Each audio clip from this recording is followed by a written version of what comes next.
to you. Today is Thursday, April the 9th, 2026. My name is Francisco Gaffney, and this is my daily streaming all about governance, risk, compliance, and advisory boards.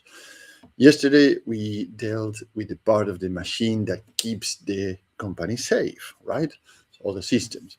Today, we come to point number 4 of the advisory board operating system, which is transformation and reinvention. This is where the boards, executive teams, and founders often get split.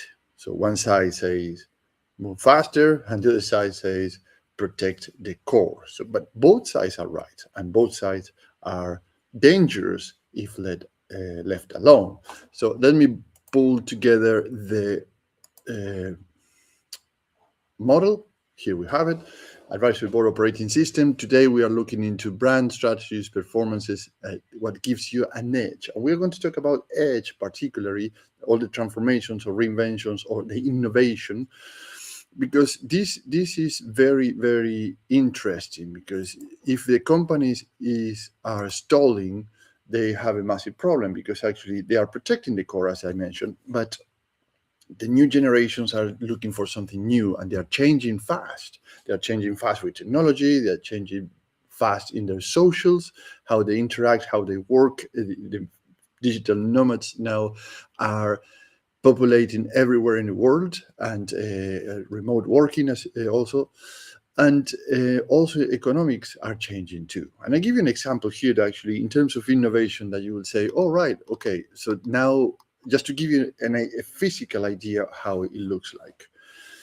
So today we are very used to touch screen phones, right? But guess what? The first touch screen phone appeared in 1994, almost 30 years ago. Not 10 years ago, 20, 30 years ago, 1994, with the IBM Simon. What I mean is actually, this is not something new. This is not something that came up with iPhone.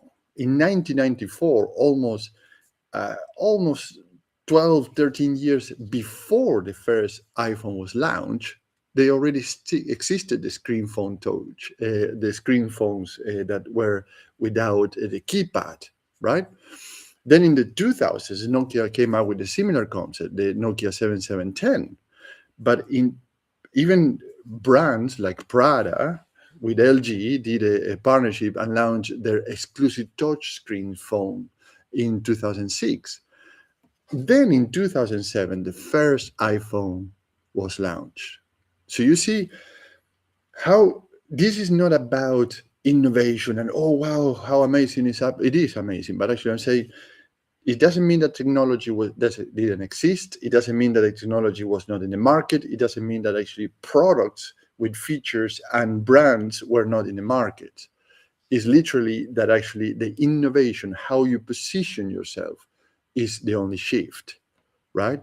So it's not about something radically new. It's not something like, wow, this is amazing. Nobody has something like this. No, it's something actually already existed for almost 30 years or 12 before, 12 or 10 years earlier existed and was in the market already.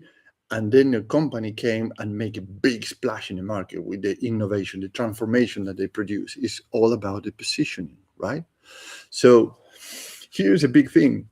When you have a product or a service that actually is 180 degrees compared to what is in the market, people, perhaps you're producing the contrary effect. People say, this is too new, this is too radical, this is something actually I don't know what it is. None of my friends have something similar to this, or my acquaintances, or in my workspace. I don't know if I want it, right? Because it's so different, so radical, even if it's better than oatmeal. Now, if you have something that has been in the market for 12, 13, 15 years already, and then you do a positioning that is different, it's a little shift, the 2-3% shift that makes the whole thing explode in the market. It could be the maturity, it could be the could be the maturity that people are used to it. They see as a desired product but not accessible enough, or this didn't appeal to them enough, or was too elite, like the Prada LG touchscreen, whatever is the case. So, but at one point, you have to think that actually your big transformation, your big reinvention, that's what I'm bringing this example of the iPhone, the touchscreen phones. The big reinvention of Apple was not really the technology, was not really the formatting, was not really more than actually how they positioned themselves. That was a big transformation, because, as I mentioned, transformation is not about changing absolutely everything. It's about changing the right thing in the right order at the right speed. And that is why edge matters. Because if you say, well, we need to do something new and amazing, not really. What you have to look is around you, what is working or what is not really working, and how to adapt it to the consumers or the services that your customers, suppliers, or providers are looking for. So the edge means the company sees change earlier, acts before it has to, and does not wait until the pressure removes its choices. Like a BlackBerry, for example, when iPhone came up, BlackBerry started to do the touch screens too. They had the technology already, but they couldn't put it into the market. Or they put it in the market and was not very successful. But what happened? They didn't adapt to the change as fast enough. I don't know, it's a documentary about that too. They already had the full touchscreen technology in the shelves, and they say, no, we're not going to change it. We are going to keep with the keypad. And that pretty much was a collapse of BlackBerry. Because when iPhone came to the market, they were like exploded, and they said, but we had that already on the shelf. Why we didn't put it in the market? They put it in the market, by the way, but it was too late. And this is where I come as a board advisor. I build a rotating international advisory board around the milestones in front of your company. So you get the exact mix of strategies, technology, market risk, and operating expertise you need now, then change that mix as the next phase arrives, right? Okay, so let's start to look at 3 problems with this. I'm going to ground this into the UK geography and jurisdiction. As I always said, I do it because it's very clear. You can download all this information, template, guidance, studies, surveys, and then you can mix and match in your own jurisdiction, your own country, on your own company. This applies for solopreneurs to large PLCs because are business principles, right? So, okay, let's go with the first one, which is the pressure to change is real. And here we come with the reality today. The UK government's AI Opportunities Action Plan presents AI as a route to growth and productivity across the economy, right? But so the boards, executive teams, and founders cannot pretend this is optional background noise anymore. It's a route to growth. So the pressure is real. Now, the second thing to consider is that change now comes with more scrutiny, right? And here's a PwC CEO surveys that says that leaders are operating across multiple time horizons, right? Multiple horizons in front of you, while facing increased scrutiny, right? Because the regulators are coming and say, what are you doing? I want to show efficiency, not only reporting or dashboards. And it stress the CEOs that must judge how much change the business can tolerate, right? How fast it can move and what risk and interventions are needed.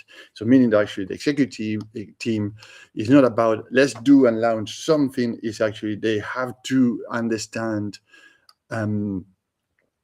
what the business can tolerate. So, and there's a purpose for this. It's about resilience. The purpose is actually you can innovate, you can transform your organization, you can reinvent yourself. But hold on a second, we don't want you to go bankrupt. We don't want you to be insolvent. We don't want you to start. You know what I'm saying is like avoid going to do crazy wild things, because that's not good. That's not a good governance of the company.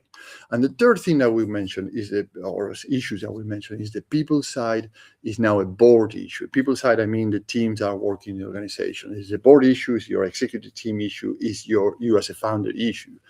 It's not an HR footnote. It is not anymore. So KPMG say that 75% of UK CEOs think AI workforce readiness will affect prosperity over the next 3 years. And this is 3 years, I mean actually 2028.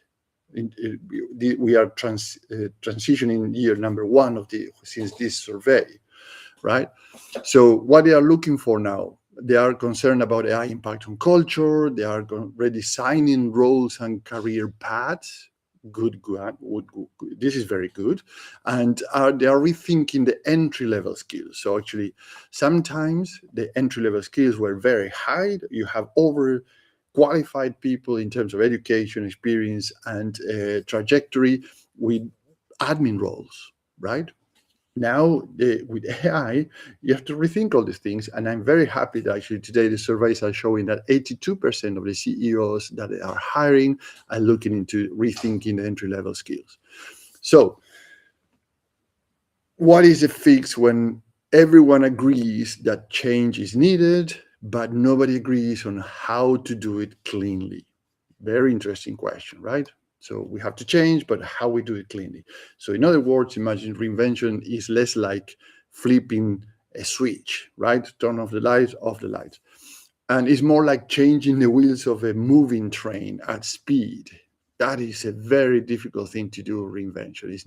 It's a lot of uncertainty, it's a lot of ambiguity, it's a lot of unknowns. For example, look what happened now since Q1 with this global geopolitical circumstances that we have with in Middle East. So you need speed, but you also need sequence. How you're going to do things in a way that it doesn't blow back for different circumstances around you that you are uncertain, out of your control.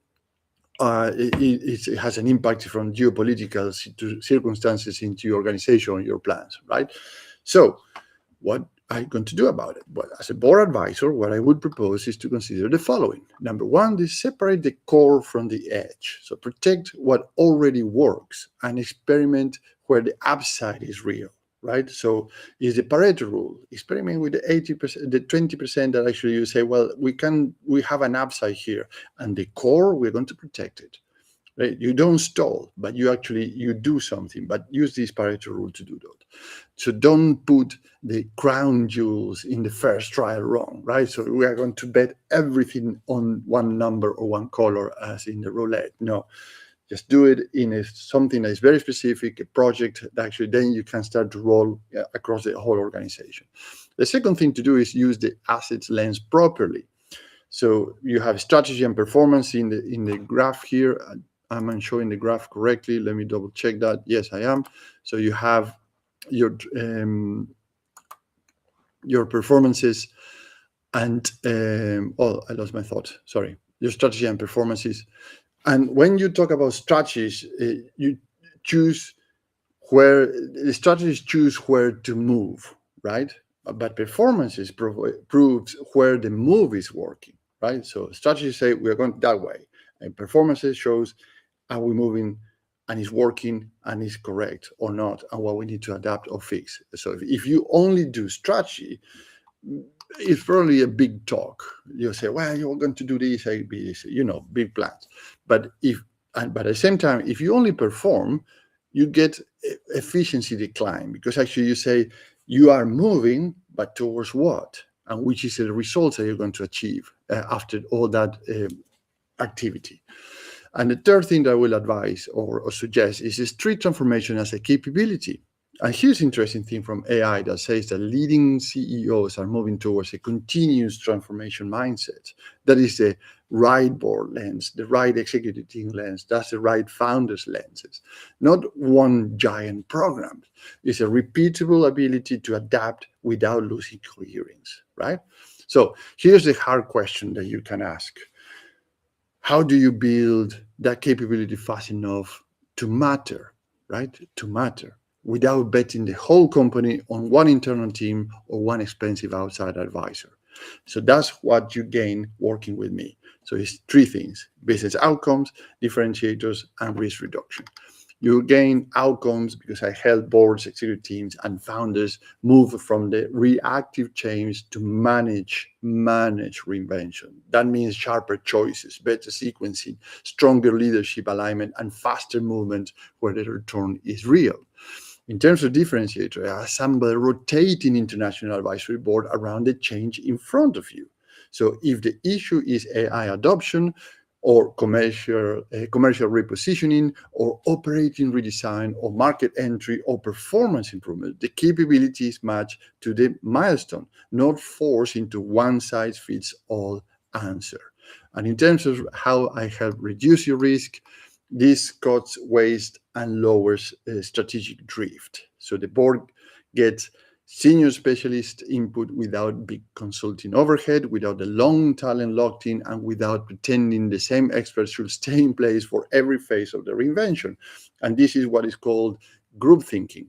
So people that have the same idea for many years, and they are it's not that bad or wrong. It means actually when the things evolve and at the velocity that they're evolving today, you need other kind of skills in terms of thinking, other cognitive diversity. Yeah, how people think in different ways from different generations too, because the younger people think in a ways that actually how it makes things easier and faster for them, why perhaps a senior generation are looking and say, let's set this on stone, track the progress, make the dashboards, etc., and don't change, don't make a impulsive decision. Impulsive probably isn't the right word. Don't make a fast decision about something. Let's set these for 2 months, a quarter, 3 quarters, until we see how the things evolve, and then we make the decision. So this mix of things actually help the organization to be dynamic, to understand what is going in the market and how they can adapt or not faster to what is the changes that are happening right now.